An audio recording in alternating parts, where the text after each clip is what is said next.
ngày ngấp rồi đâyจะว่าต้องทอดมาต้องใช้กินขี้เงา tập đánh cùn tí tới chọc cái áo chặt lấy cái nắp chết cho một cái này chọc có rung này chọc cái áp này này này ข้าวขมายโรคนี่ này trong rất là nào rất cốt rồi vẫn bật rồi บัดอามาบัดเกิดบัดปากไว้เอา rất bằng rồi แต่ห้องได้กันติงอ่ะอันนี้บัดตัวเองอันนี้คือบัดได้ไก่ยั่วเอ้ย có cái nắp có rung về tóc bắt một cái bụng được อันนี้จะต้องไปบัดยังชั่วเรามาไปยังต้องไปยังบัดชมาละ này đây này mừng cơn ไก่ยกไก่ไก่ใหญ่มาไป này đây các bạn thì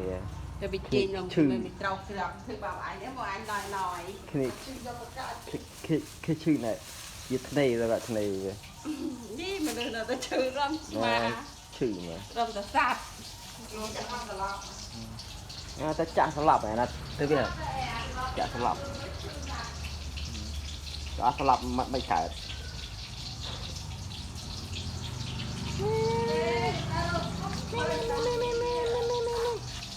ไก่อัดเอา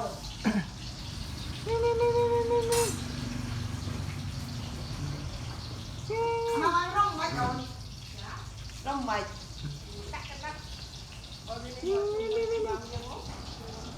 ไม่นับมา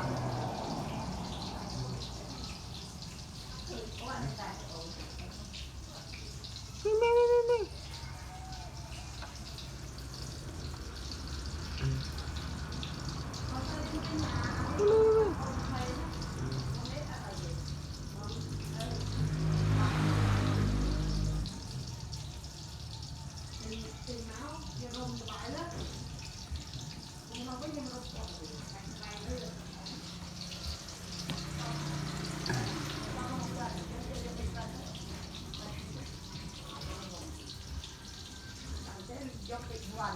ใช่ไหมจะเป็นทอดแล้วใส่เลิกเมากี่เลิกตับเลิก